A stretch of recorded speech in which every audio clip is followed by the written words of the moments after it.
Friends, welcome to our channel. दोस्तों, मेरा नाम अली हैदर है। मेरा नाम अली रजा। तो आज की वीडियो का टाइटल है mystery behind Konark sun temple. तो ये सन टेम्पल मेरे ख्याल में सूर्य देव का कोई मंदिर है।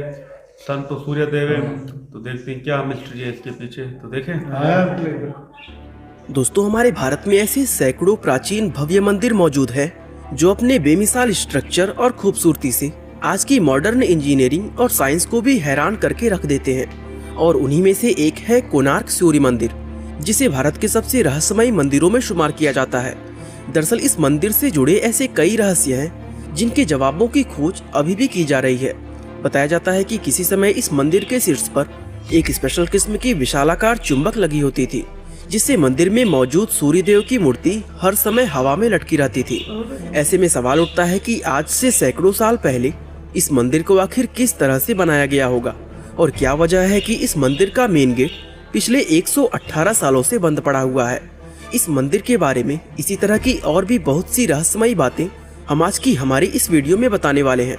तो चलिए अब इस वीडियो को शुरू करते हैं। दोस्तों, कोणार्क मंदिर भारत के उड़ीसा राज्य में पुरी शहर से 35 किलोमीटर की दूरी पर कोणार्क नाम के एक टाउन के अंदर स्थित है। बताया जाता है कि इस मंदिर को पूर्वी गंग वंश के राजा नरसिंह देव प्रथम के द्वारा सन 1250 ईस्वी के आसपास बनवाया गया था। राजा नरसिंह देव ने ये मंदिर भगवान सूर्य देव को समर्पित करके बनवाया था, जिसमें सूर्य देवता की एक विशाल और भव्य मूर्ति स्थापित की गई थी। यहाँ तक कि इस मंदिर की संरचना भी सूर्य देव के रथ की तरह की गई है। दरअसल हिंदू धर्म में सूर्य देव को पूरे ब्रह्मांड के जीवन का स्रोत कहा जाता है और माना जाता है कि सूर्य देव आकाश में एक रथ पर सवार होकर यात्रा करते हैं, जिसको 7 बेहद ताकतवर घोड़े खींचते हैं। इसी काल्पनिक रथ से इंस्पायर होकर इस मंदिर का डिजाइन तैयार किया गया है, जिसके चलते ये सूर्य देव के रथ के जैसा ही नजर आता है। इस मंदिर के दोनों तरफ पत्थरों के 12 जोड़ी पहिए लगाए गए हैं। साथ ही 7 घोड़े इस मंदिर के आगे की तरफ इस तरह से बनाए गए हैं कि उन्हें देखकर लगता है मानो वो मंदिर को खींचकर आगे ले जा रहे हों। मंदिर के दोनों तरफ बने ये पहिए सुंदर होने के साथ ही प्राचीन भारतीय इंजीनियरिंग का एक बेहतरीन नमूना भी है। दरअसल ये 12 पहिए साल के 12 महीनों को दर्शाते हैं और इन पहियों की मदद से समय का सही अंदाजा लगाया जा सकता है। असल में ये पहिए एक ऐसे सनडायल का काम करते हैं जो सिर्फ घंटे ही नहीं बल्कि मिनट और सेकंड्स तक का समय बताते हैं। अब जाहिर सी बात है, उस समय घड़ियां तो थी नहीं, इसलिए लोग इन पहियों को देखकर ही समय का पता लगाते थे। इसके अलावा इस मंदिर का रुख भी इस तरह से है कि सुबह की पहली किरण सीधा मंदिर के प्रवेश द्वार पर पड़ती है, जो दिखने में वाकई एक अद्भुत दृश्य नजर आता है। इस मंदिर की दीवारों पर नक्काशी और मूर्तिकला का भी बेहतरीन काम देखने को मिलता है और यहाँ बनाए गए हर एक स्कल्पचर का अपना एक अलग मीनिंग है। जैसे इस स्कल्पचर को ही देख लीजिए, जिसमें ऊपर की तरफ शेर, उसके नीचे हाथी और उनके नीचे इंसान दबा हुआ नजर आ रहा है। एक्सपर्ट्स बताते हैं कि इस स्कल्पचर में शेर इंसान के अहंकार को दर्शाता है और हाथी इंसान के इमोशन को। तो इस तरह इस मूर्ति का मतलब ये निकल कर आता है कि इंसान अपने झूठे अहंकार की वजह से बनी इमोशंस में कैद होकर जिंदगी भर फंसा रह जाता है। यानी अपने अहंकार पर काबू पाकर ही कोई मनुष्य सही मायनों में इंसान बन सकता है। दोस्तों, ऐसी बहुत सी चीजें हैं जो इस मंदिर को इतना ज्यादा खास और रहस्यमय बनाती है, लेकिन उन सभी में सबसे ज्यादा मशहूर वो विशालकाय चुंबक है जो कभी इस मंदिर के शीर्ष पर लगी होती थी। हालांकि ये बात ऐतिहासिक रूप से आज तक साबित नहीं हो पाई है, लेकिन फिर भी बहुत से एक्सपर्ट्स ये मानते हैं कि इस मंदिर के अंदर लोडस्टोन नाम का एक 52 टन वजनी पत्थर लगाया गया था, जो कि एक प्राकृतिक चुंबक के रूप में जाना जाता था। इस विशाल चुंबक की वजह से ही मंदिर के अंदर स्थापित की गई भगवान सूर्य देव की मूर्ति हमेशा हवा में लटकी रहती थी, और मूर्ति का इस तरह हवा में लटके रहना अपने आप में किसी अजूबे से कम नहीं था। अब इस चुंबक के साथ क्या हुआ और आज के समय में ये कहां पर है, इन सवालों को लेकर अलग अलग लोग अलग अलग कहानियां बताते हैं, जिसमें सबसे फेमस थ्योरी ये है कि शुरुआत में ये मंदिर समुद्र के किनारे पर हुआ करता था, लेकिन समय के साथ धीरे धीरे समुद्र का पानी कम होता गया और ये मंदिर किनारे से कई किलोमीटर दूर हो गया। कहते हैं कि इस मंदिर में लगाया गया वो चुंबकीय लोडस्टोन इतना स्ट्रॉन्ग था कि उसकी वजह से समुद्र में गुजरने वाले पानी के जहाजों का कंपास तक काम करना बंद कर देता था और वो जहाज यहाँ से गुजरते हुए अपनी दिशा भटक जाते थे।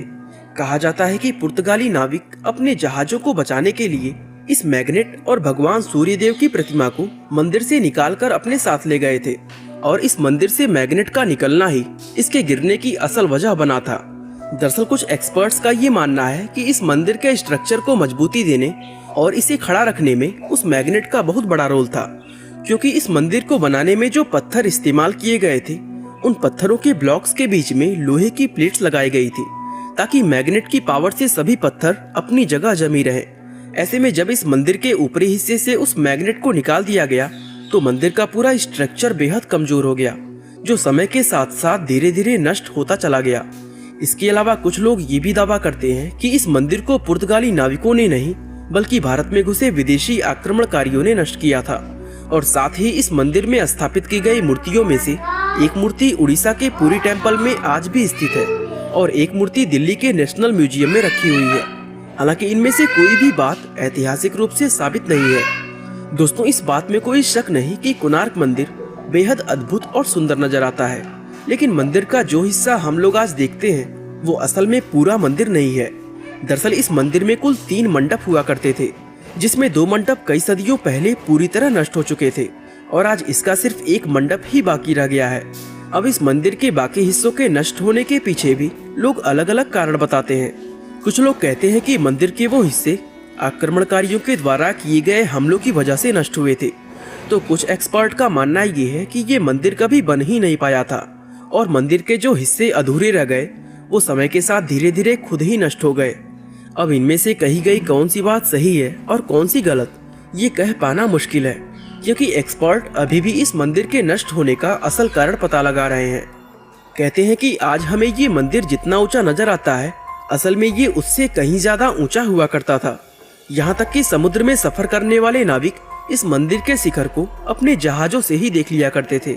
इसके अलावा एक थ्योरी ये भी है कि प्राचीन समय में कोणार्क एक मशहूर व समृद्ध शहर हुआ करता था, लेकिन 16वीं शताब्दी के दौरान जब इस मंदिर से सूर्य देव की मूर्ति हटा दी गई तब इस मंदिर में पूजा होना पूरी तरह बंद हो गया, जिसके चलते तीर्थ यात्रियों ने भी इस मंदिर में आना बंद कर दिया और देखते ही देखते ये नगर पूरी तरह वीरान होकर जंगल के रूप में बदल गया।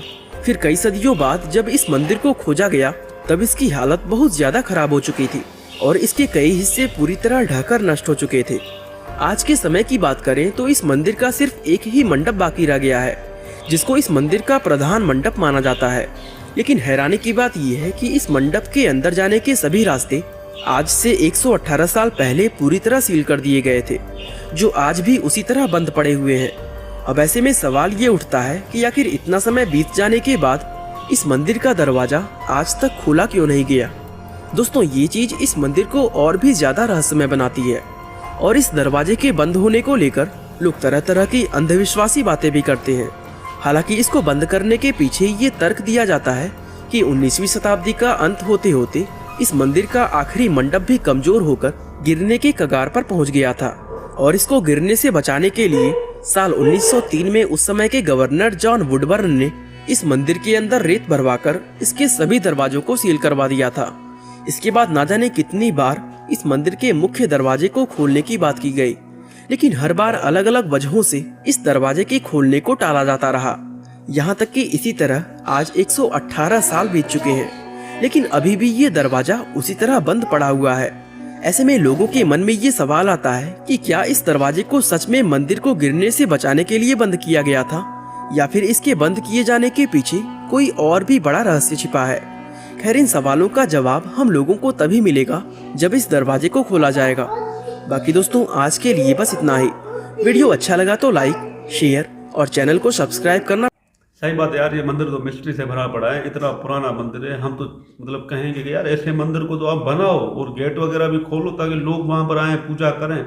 आप ज्ञानवापी राम मंदिर के बारे में तो बात करते हो, ऐसे मंदिर को आपने ऐसे छोड़ दिया है। तो ऐसे मंदिर पर तो आप मतलब काम भी करें और लोगों को भी आने की इजाज़त दें ताकि और भी हमें पता चले। बाकी आज की जो मिस्ट्री हमें पता चली, चुंबक है वहाँ पर इतना बड़ा कि मूर्ति सूर्य देव की वहाँ पे हवा में उड़ती है। तो ये बात हमारे लिए भाई बड़ी मतलब हैरान कुनी कि इससे कैसे हो सकता है यार। ये मतलब आज के साइंसी दौर में भाई ये पॉसिबल ही नहीं है कि कोई हवा में चीज़ इससे बिना किसी चीज़ के उड़े।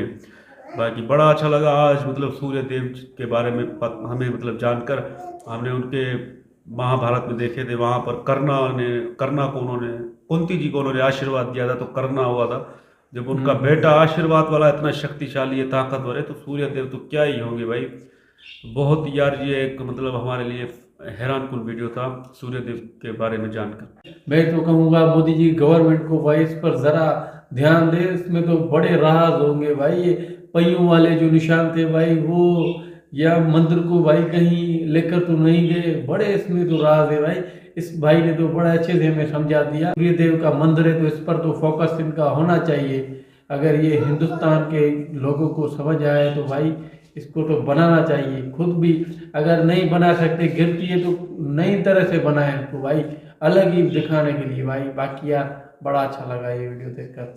जी तो मैं कहूँगा ये वाला जो मंदिर है सूर्य देवता वाला, ये जल्द से जल्द बनाए तो लोग आए यहाँ पर पूजा पाठ भी करें। बहुत सारे आपने मंदिर बना रहे हो, तो इतना बड़ा हिस्ट्रिकल आप मंदिर बंद पड़ा हुआ है, वो टूट गया है, उसको ज़रूर बनाओ और लोग भी आए, इंडिया के पूरी दुनिया के जितने भी घूमने वाले हैं ना वो आएंगे, घूमे सही। आज हमने देखा है पहली मर्तबा, तो हम तो हैरान हो गए, ये तो फर्स्ट टाइम हमने देखा है तो सूर्य देव का मस्जिद ये मंदिर है। सही बात है। और एक और भी मंदिर हमने पहले भी देखा था जिसमें वो झंडा था, वो मतलब उल्टी दिशा में जाता है ना, हवा एक साइड होती है तो झंडा दूसरी साइड। तो ऐसे मंदिर मिस्ट्रिकल भाई इंडिया में बहुत है।